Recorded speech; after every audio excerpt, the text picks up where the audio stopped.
शिकून आलीस की ग पुण्यावरनं? हा धनु दीदी, तुला माहितीये का, अगं प्रत्यक्षात लोकांना सांगून पण जेवढं खरेदी होत नाही ना, तेवढी लाईव्ह बघून खरेदी होते. माझे लय मसाले विकले गेलेत. वय आता काही लोकांना मी घरपोच पाठवते आणि काही लोक इथे येऊन घेतात. तुला माहितीये, हे लाईव्ह मुळे माझ्याकडं बाहेरच्या गावातनं पण ऑर्डर यायला लागल्यात आता. काय सांगते खरंच? बेस्टच आहे की राजू. तू ना नेहमी अशीच डिप्रेस करत राहा बघ. काय? अरे हो, विसरलेच मी. अगं डिप्रेस म्हणजे प्रगती. अशीच नेहमी प्रगती करत राहा. डिप्रेस. आज बी बघ, तुझ्या लाईव्ह वर ना लई लोक येतील आणि लई लोक लई ऑर्डर देतील. धनु दीदी, तू म्हणते ना तसंच झालं पाहिजे. आपल्या मसाल्यांच्या बिझनेसला असाच प्रतिसाद मिळत राहिला ना तर आपल्याकडे लय पैसे येतील आणि मग दादाच्या खांद्यावरचा भार पण तेवढाच हलका होईल ना. राजू, दादाच्या खांद्यावरची जबाबदारी कधी हलकी झाली आहे का? मला तर वाटतं ना त्या जबाबदारीने त्याच्या खांद्यावर घरच करून घेतलंय बघ. आणि आता ते सरनोबत बी त्याच्या मागं लागले. बरं राजू, तू त्या पत्राचं काय करायचं ठरवलंस? काय करू तू सांग ना.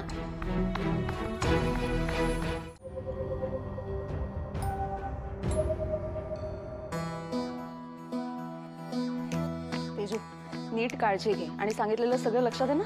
हो वहिनी. चालेल, येते. थांब थांब थांब, ते त्या दिवशीच्या बेसनाच्या वड्यांचा डबा घेऊन जा. अगं असू दे, बघू आपण नंतर, आता राहू दे. अगं नको, राहायला की मग राहून जातो. मी त्यात काहीतरी भरून आणते.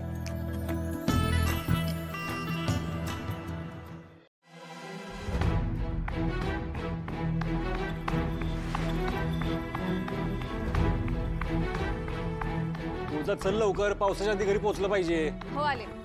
वहिनी हे घे. चल येते मी.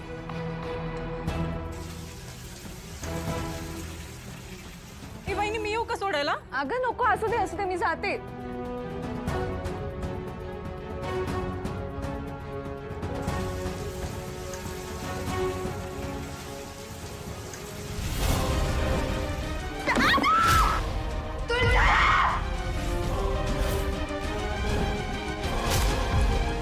तुळजा, वहिनी, अरे काय करतोस तू? तुला बघून कामं करता येत नाही? हे छत्री, अरे साधी कामं करून घेता येत नाही तुला? आमच्या लेकीचा काय जीव घेता काय? हळू हळू हळू हळू.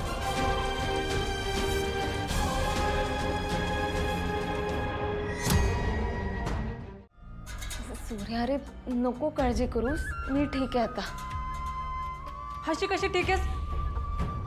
वहिनी अगं किती जोरात पडलीस तू. दादा ते काय नाही, तू डॉक्टरांना बोलव लवकर. हा, अगं त्याची काहीच गरज नाहीये. मी म्हंटल ना बरी आहे म्हणून. काय बरेस? तुला बघून चालता येत नाही का? तरी बरं, मला त्या जोरात ओरडली म्हणून.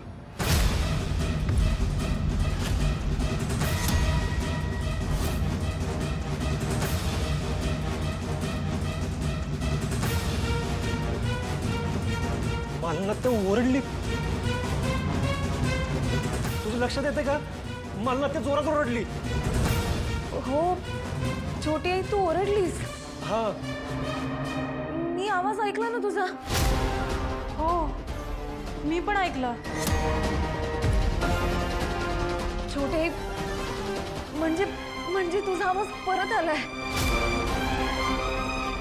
तुला बोलता येत आहे का? काहीतरी बोल ना.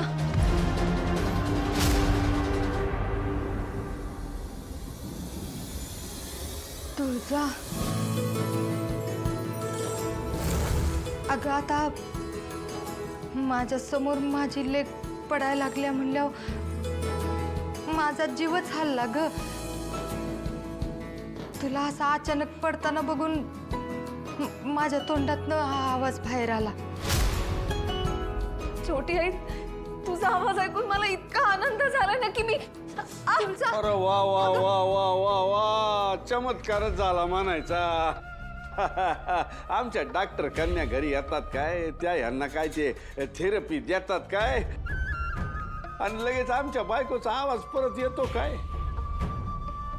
देवा देवा, आमचं गाणं ऐकलंस तू, आमच्या बायकोचा आवाज परत आणलास तू, आम्हाला लय आनंद झालाय. वहिनी पण तुला लागलं असेल ना? खरं सांगू का तेजू, छोट्या आईचा आवाज परत आलेला बघून मला तो त्रास आता काहीच वाटत नाहीये. थोडा मुका मार लागलाय, पण शेकलं की बरं वाटेल. छोटी आई, तुझा आवाज परत ऐकून ना माझ्या सगळ्या वेदना पळून गेलं तसं वाटतंय आता मला. अगं तुळजा, तुझी सगळी साडी भिजली. चल कापड बदलून घेऊ. मंगलपाद्य 3 पाकिट, तिखटाचं पाकिट, हळदीचं पाकिट आणि मसाल्याचं पाकिट. त्यानंतर जीवन गायकवाड, एक हळदीचं पाकिट आणि एक गोडा मसाल्याचं पाकिट. राजूताई, आपल्याला लईच ऑर्डर येत आहेत की. अगं भागू, आपण त्यात ऑनलाईन मसाले विकायला लागलो ना, तेव्हापासून लय फरक पडलाय बघ. बरं चल, आता आपल्याला लिस्ट पूर्ण करायची ना, मी बाकीची ऑर्डर भरते. सांग. राजूताई, हे बघ इथं ह्यांनी ऑर्डर दिली, पण ह्यांचं नावच नाहीये. कोणी दिली ऑर्डर? आता हिला कसं सांगू की ही ऑर्डर प्रसाद सरनोबतांची आहे. मी ही ऑर्डर लिहून चूकच केली आहे, पण पर्यायच नव्हता मला. लाईव्ह मध्ये सगळ्यांच्या घेत होते तशी त्यांची पण ऑर्डर लिहून घ्यावी लागली. पण आता काय करू?